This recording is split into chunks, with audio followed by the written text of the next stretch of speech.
Welcome back to the Ancestral Findings podcast.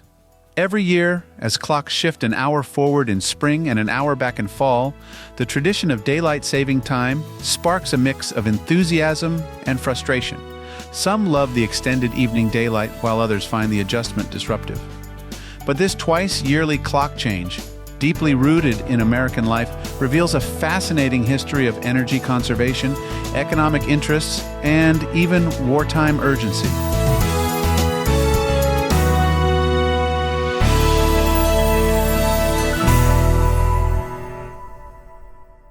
From its origins in the late 19th century to its adoption during both World Wars and its establishment in U.S. law, DST reflects evolving social priorities, economic interests, and changing lifestyles. Contrary to popular belief, daylight saving time was never designed for the benefit of farmers. In fact, many farmers have traditionally opposed it. DST originated with a New Zealand entomologist named George Hudson, who proposed shifting the clocks forward by 2 hours in the summer to allow for more evening daylight, mainly so he could spend more time collecting insects. His idea was first proposed in 1895, but did not gain much traction globally. In 1907, British builder William Willett took up a similar cause with a plan to advance the clocks by 80 minutes each spring, aiming to maximize daylight for recreational activities and reduce coal usage. Willett's advocacy for what he called summertime made it to the British Parliament, where the proposal sparked interest but ultimately failed to pass. However, Willett's proposal laid important groundwork, and when World War I broke out, the practical need for fuel conservation brought his idea into full force. The large-scale adoption of DST began not as a civilian convenience, but as a wartime necessity. In 1916, Germany was the first country to implement DST nationally as a means of conserving coal for the war effort. Britain, along with other European countries, quickly followed suit, adopting DST for similar reasons. The United States enacted its first DST in 1918 under President Woodrow Wilson, who saw it as a way to boost energy savings for the war effort.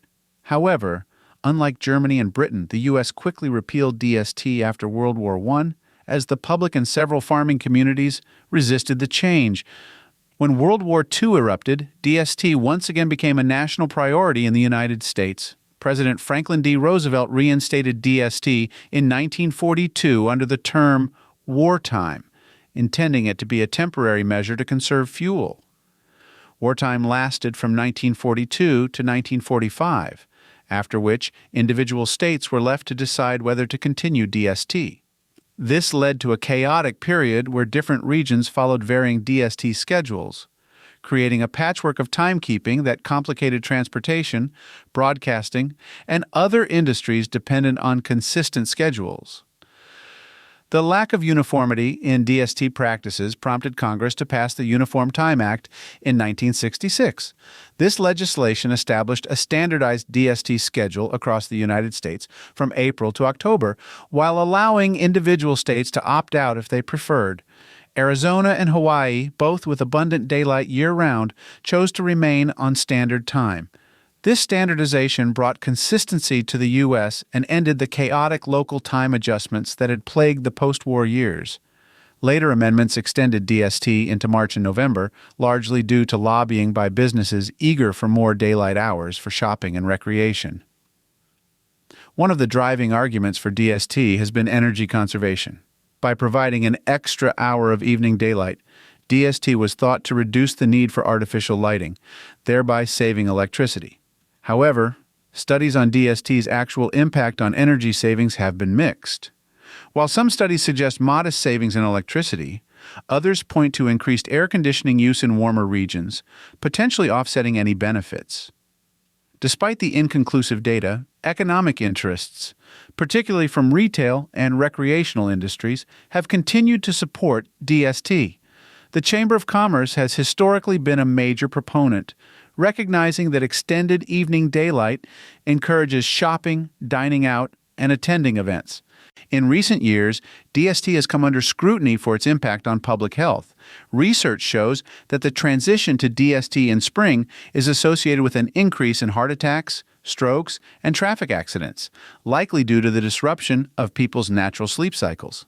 Health professionals and organizations, including the American Academy of Sleep Medicine, argue that standard time better aligns with human circadian rhythms and should be adopted year-round.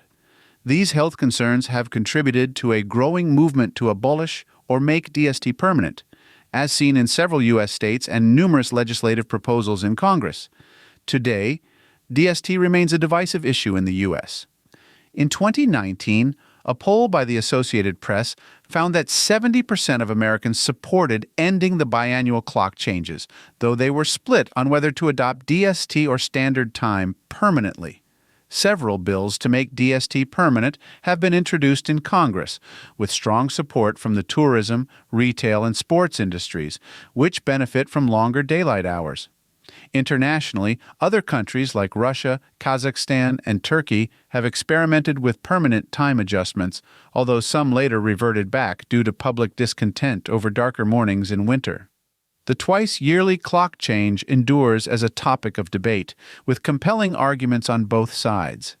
Some appreciate the added daylight for evening activities, while others call for consistency, citing health, productivity, and practical benefits. As we adjust our clocks yet again, daylight saving time stands as a testament to shifting social priorities and the ongoing search for a schedule that balances lifestyle, health, and economic interests. Whether we keep DST, adopt it year-round, or abandon it altogether, the discussion over how best to use our daylight hours remains as timely as ever. Here are 3 well-regarded books that delve into the history and controversies surrounding daylight saving time. Spring Forward, The Annual Madness of Daylight Saving Time by Michael Downing. This book provides a humorous yet insightful look into the origins and ongoing debates around DST. Downing captures the bizarre and sometimes contentious history of DST, from early proposals to its complex modern-day impact.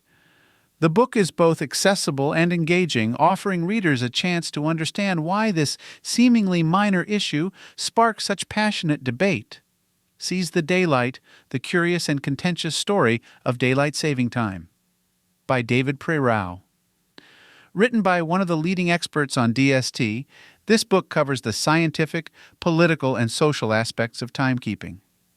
Prerau traces the story from Benjamin Franklin's initial suggestion to the intense lobbying and political negotiations that shaped DST policies. Full of anecdotes and insights, it's an in-depth read for anyone curious about how and why DST became such a fixture. The Great Daylight Saving Time Controversy by Chris Pierce's book presents a comprehensive history of DST, highlighting the conflicts, changes, and adaptations of DST over the years.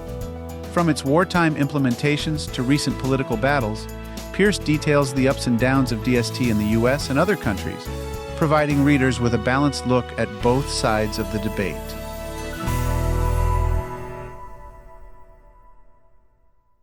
Thanks for spending time with me on the Ancestral Findings podcast.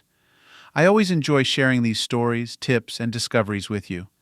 If you haven't already, head over to ancestralfindings.com, where you can download a free genealogy ebook, request a free lookup, and of course enter to win the next book giveaway. It's been an incredible journey together since 1995, and your support through these past 29 years means more to me than words can express. I'm so grateful for this wonderful community of genealogy enthusiasts who continue to inspire me every day. Keep up the great work on your family history research, and may your next find be as exciting as your first. Thank you again for being part of this journey, and as always, happy searching.